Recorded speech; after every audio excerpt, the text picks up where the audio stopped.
اعوذ باللہ السمیع العلیم من الشیطان الرجیم بسم اللہ الرحمن الرحیم ربنا لا تزغ قلوبنا بعد اذ ہدیتنا وہب لنا من لدنک رحمہ انک انت الوہاب۔ عزیز طلبہ، السلام علیکم ورحمۃ اللہ وبرکاتہ۔ شرح المدوم کتاب صوم درس نمبر 135 میں ایسے قیدی کا حکم جو ہلال کی تشخیص نہ دے سکتا ہو، اس میں گفتگو ہونے والی ہے۔ یہ احکام ماہ رمضان میں سے ایک اہم مسئلہ ہے، چونکہ دنیا میں مختلف مشکلات پیش آتی رہتی ہیں۔ کبھی کوئی ایسا شخص جو کہ دیندار ہے کسی مشکل کی وجہ سے ایسی کال کوٹری میں بند کر دیا جاتا ہے جہاں وہ ماہ رمضان کے ہلال کی تشخیص نہیں دے سکتا، تو اس کے لیے کیا حکم ہوگا؟ جن دنوں کے رمضان ہونے کا گمان ہو اس کے روزے رکھنے کا حکم ہے۔ مطابقت واقع کشف ہو جائے یا بعد میں واقع ہوں تو کفایت کا حکم کیا گیا ہے۔ روایات کی روشنی میں مذکورہ احکام کا بیان ہوگا، عبارت کی تشریح اور تطبیق پیش کی جائے گی اور متعلقہ احکام اور فروعات بھی ذکر ہوں گے۔ فرمایا وہ شخص جو قید میں ہے اور کال کوٹری میں ہے، اور اگر وہ مہینے اس کے لیے پوشیدہ ہو جائیں اور وہ ماہ رمضان کو یقین کے ساتھ تشخیص نہیں دے سکتا، تو اس کا وظیفہ یہ ہے کہ جو مہینے اس کے گمان کے مطابق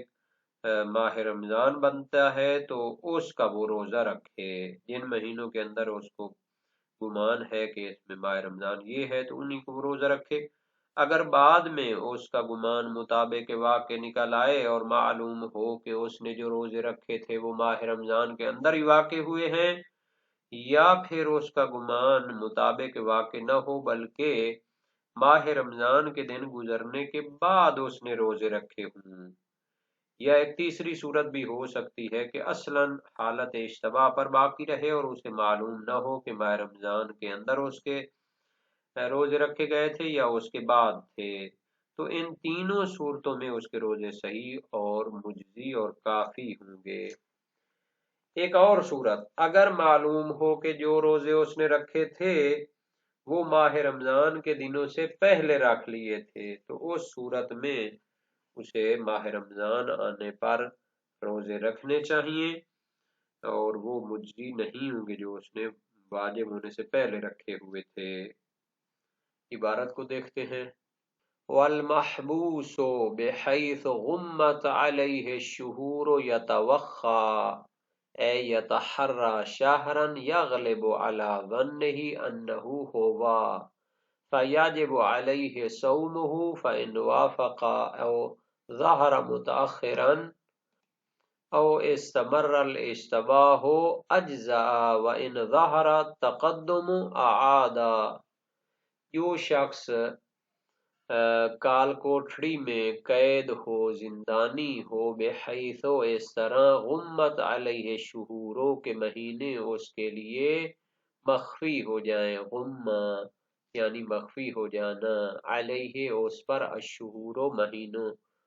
کو بال یقین وہ تعین نہیں کر سکتا،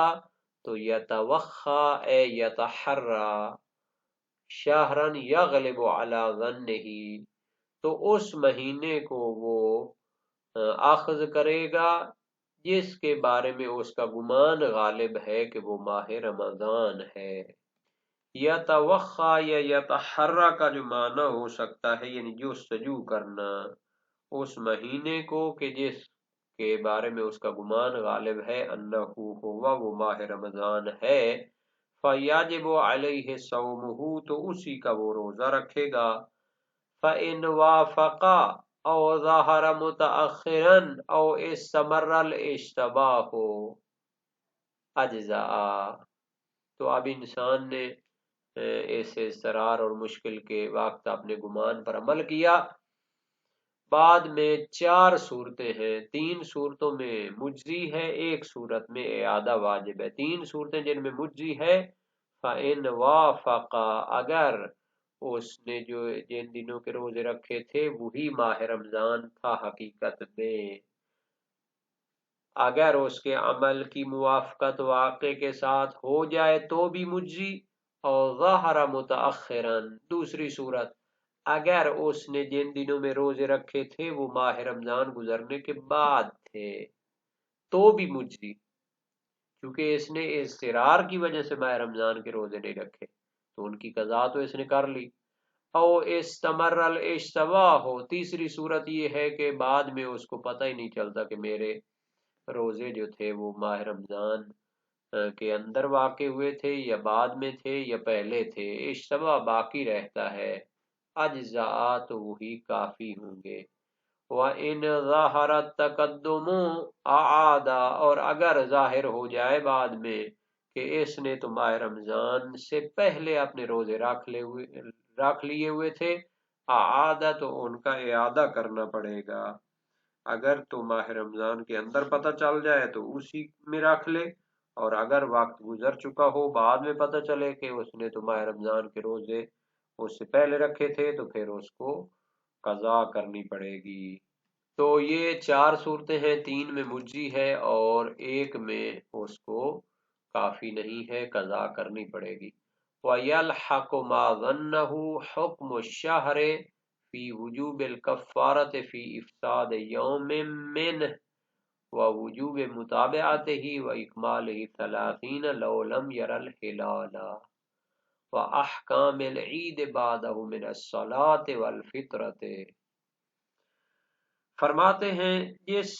مہینے کے بارے میں اس نے گمان کیا کہ وہ ماہ رمضان ہے، اس پر پھر تمام احکام ماہ رمضان جاری ہوں گے۔ مثال کے طور پر اگر اس کا کوئی روزہ جان بوجھ کر چھوڑے گا یا باطل کرے گا تو اس کا کفارہ واجب ہوگا۔ اگر کچھ دنوں کو اور کچھ مثلا مہینوں میں سے ایک مہینے کو اس نے ماہ رمضان قرار دیا، وجوب مطابعت ہی اس کے پے در پے روزے رکھنے پڑیں گے، چونکہ ماہ رمضان کا ایک آدھ روزہ تو واجب نہیں ہوتا بلکہ پے در پے روزے رکھنے پڑیں گے تاکہ پورا مہینہ روزے رکھے۔ اگر اس کے بعد والا مہینہ بھی اس کے لیے ثابت نہ ہو تو پھر 30 روزے اسے پورے رکھنے پڑیں گے۔ اسی طرح ماہ رمضان کے بعد کے جو احکام ہیں جیسے عید کے احکام ہو گئے، اس میں عید پڑھنا یا روزہ رکھنے کا حرام ہونا، اور اسی طرح فطرے کا بھی جو حکم ہے وہ انہی اپنے گمان کے مطابق جن دنوں کو وہ ماہ رمضان قرار دے گا پھر اسی کے مطابق ہی چلنا پڑے گا۔ ما ظنہ یہ مفعول واقع ہو رہا ہے اور حکم الشہر فاعل ہے، یعنی جس کے ماہ رمضان ہونے کا گمان کیا تھا مہینہ کے تمام احکام اسی کے ساتھ ملحق ہوں گے۔ وجوب کفارہ اس پہ آئے گا اگر اس کے کسی دن کا جان بوجھ کر روزہ فاسد اور باطل کرتا ہے، وجوب مطابعت یہ اس کے روزے پے در پے رکھنے پڑیں گے، واجب ہوں گے، اکمال ہی 30 اس کے 30 دن پورے کرنے ہوں گے، لو لم یرا الہلال اگر ماہ شوال بھی اس کو نظر نہ آئے تو پھر اس کو 30 دن پورے کرنے چاہیے۔ وَأَحْكَامِ الْعِيدِ بَعْدَهُ، اور ماہ رمضان کے بعد کے جو احکام ہوتے ہیں، عید کے احکام لے لے، نماز پڑھنا، والفطرت اور فطرہ دینا، یہ سارے انہی یعنی کہ گمان والے دنوں کے ساتھ اس کو حساب کتاب کر کے دینا پڑے گا۔ وَلَوْ لَمْ يَظُنَّ شَهْرًا تَخَيَّرَ فِي كُلِّ سَنَةٍ شَهْرًا مُرَاعِيًا لِلْمُطَابَقَةِ بَيْنَ الشَّهْرَيْنِ، یہ تو پہلی صورت کے ذیلی احکام تھے کہ اگر قیدی کو کسی مہینے کے بارے میں گمان ہو جاتا ہے کہ یہ ماہ رمضان ہے تو پھر تو اسی کے وہ روزے رکھے گا۔ اگر قیدی کو گمان نہیں ہوتا کسی مہینے کے بارے میں کہ وہ ماہ رمضان ہے تو اس صورت میں اسے اختیار ہے کہ ہر سال اس کے مہینوں میں سے ایک مہینے کو ماہ رمضان قرار دے، اور اس کو اختیار حاصل ہے کہ وہ اس میں اس کو چاہے ماہ رمضان قرار دے اور روزہ رکھے۔ لیکن جب ایک سال میں ایک مہینے کو اس نے ماہ رمضان قرار دیا تو بعد والے سالوں میں اس مہینے کی مناسبت سے چلنا پڑے گا، یعنی ایسا نہ ہو کہ وہ سارے سالوں کے جتنے سال وہ اس میں رہا ہے اپنے زندان میں اور قید میں، تو ایک ہی سال جو ہے بہت سارے سالوں کے روزے رکھ لے کٹھے، مثلا سردیوں میں کہ آسان ہوتے ہیں، چھوٹے دن ہوتے ہیں، کٹھے روزے رکھ لے، تو بلکہ ایک سال، مثلا اگر اس نے ایک مہینے کو ماہ رمضان قرار دیا تو اس کے بعد 11 مہینے گزرنے کے بعد دوسرا مہینہ پھر وہ شمار کرے گا ماہ رمضان۔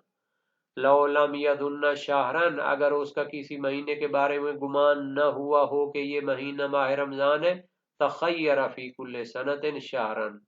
تو ہر سال اسے ایک مہینہ روزے رکھنے میں اختیار ہے، مراعیا للمطابقت بین الشہرین، لیکن دو مہینوں کے درمیان میں مطابقت کا لحاظ رکھے گا، یعنی ایک سال میں اس نے ایک مہینے کو ماہ رمضان قرار دیا تو 11 مہینوں کے بعد دوسرا پھر ماہ رمضان قرار دے،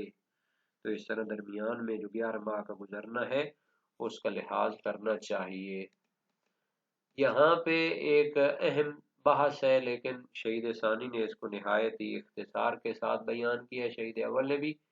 تو اس کی طرف بھی اشارہ کر دیتے ہیں۔ والکف عن الامور السابقة وقته من طلوع الفجر الثاني الى ذهاب الحمرة المشرقية في الاشهر، یعنی مبتلات روزہ سے اجتناب کرنا، وقتہ اس کا وقت ہے، من طلوع الفجر الثاني الى ذهاب الحمرة المشرقية، صبح سحری کا وقت طلوع فجر صادق تک ہے، اس سے پہلے پہلے سحری مکمل ہونی چاہیے۔ جب فجر صادق طلوع ہو جائے تو پھر سحری یا کسی چیز کا کھانا پینا اور مبتل کا استعمال کرنا ممنوع ہے۔ اِلَى ذِهَابِ الْحُمْرَةِ الْمَشْرِقِيَّةِ، اور پھر پورا دن روزہ ہے یہاں تک کہ غروب شرعی ثابت ہو جائے۔ غروب شرعی یعنی کہ مشرق کی طرف ظاہر ہونے والی سرخی وہ ختم ہو جائے، زائل ہو جائے، تو جو چیزیں مبتلات روزہ ہیں، کھانا پینا وغیرہ، ان کا زمانہ اور وقت طلوع فجر صادق جو فجر کاذب کے مقابلے میں ہوتی ہے اس وقت سے لے کر حمرہ مشرقیہ یعنی کہ مشرق کی طرف جو سرخی شام کے وقت ظاہر ہوتی ہے اس کا ختم ہونا ہے۔ تو باقی اس فجر صادق و کاذب اور حمرہ مشرقی اور مغربیہ کی وضاحت کتاب الصلاۃ میں اوقات نماز میں بیان ہو چکی ہے، اس وجہ سے شہید ثانی نے بھی یہاں مختصر کر دیا ہے، اور ہم بھی پھر اسی کی طرف ارجاع دیتے ہیں تاکہ زیادہ تکرار بھی لازم نہ آئے۔ اور اس میں جو کہا ہے کہ زیادہ مشہور قول کی بنیاد پر حمرہ مشرقیہ کا زائل ہونا ہے، چونکہ محل اختلاف ہے کہ آیا غروب شرعی حمرہ مشرقیہ کا بھی زائل ہونا شرط ہے مشرق سے، یا فقط جو ہے نا جی سورج کی ٹکی کا مخفی ہو جانا کافی ہے، اگرچہ مشرق کی سرخی ابھی ختم نہ ہوئی ہو۔ تو شہید ثانی فرماتے ہیں زیادہ مشہور قول یہی ہے کہ مشرق کی سرخی کو بھی ختم ہو جانا چاہیے۔ اس سے پہلے جو حکم بیان کیا ہے زندانی کے بارے میں اور قیدی کے بارے میں، تو اس کے بارے میں کوئی اختلاف نہیں، اور روایات بھی اس کی دلالت کرتی ہیں۔ صحیح عبد الرحمن ابن الحجاج امام صادق علیہ السلام سے قلت له رجل اسرته الروم ولم يصم شهر رمضان ولم يدر اي شهر هو، قال علیہ السلام يصوم شهرا يتوخاه ويحسب، فإن كان الشهر الذي صامه قبل شهر رمضان لم يجوز، وإن كان بعد رمضان اجزاءه۔ وسائل الشیعہ باب ہفتم ابواب احکام شہر رمضان میں موجود ہے۔ میں نے عرض کی ایک شخص کو رومی قید کر لیتے ہیں اور ماہ رمضان کے وہ روزے نہیں رکھ پاتا اور اسے پتہ بھی نہیں کہ وہ کس مہینے میں ہے۔ فرمایا جس مہینے کے بارے میں اسے گمان ہے تو اس کے روزے رکھے، اگر وہ ماہ رمضان سے پہلے رکھ لیے ہوں تو وہ کافی نہیں ہوں گے، اگر ماہ رمضان کے بعد واقع ہوئے ہوں تو وہ کافی ہوں گے۔ تو بہرحال اس کے باقی احکام اسی کی فروعات میں سے ہیں، اور یہ بھی اس کی اہم فرق ہے کہ جب ایک مہینے کو وہ ماہ رمضان قرار دیتا ہے تو پھر اس کے روزے باطل نہیں کر سکتا، اور اس کے پے در پے مسلسل روزے رکھنا واجب ہوں گے، 30 دن پورے کرنے ہوں گے، اور احکام عید بھی اسی کے بعد جاری ہوں گے، اور فطرہ وغیرہ بھی اسی 30 دن گزرنے کے بعد پھر وہ ادا کرے گا۔ اور اگر اس کو کسی مہینے کے بارے میں گمان نہ ہو تو اسے اختیار حاصل ہے۔ صاحب جواہر کہتے ہیں اس اختیار پر کوئی دلیل نہیں ہے، لیکن بعض نے میلان پیدا کیا ہے کہ ادا ساقط ہوگی اور قضا واجب ہوگی۔ بہرحال یہ نظریات کا اختلاف بھی رہتا ہے، اور غروب اور طلوع فاجر کے بارے میں جو تحقیقات ہیں وہ کتاب الصلاۃ میں بیان ہو چکی ہیں۔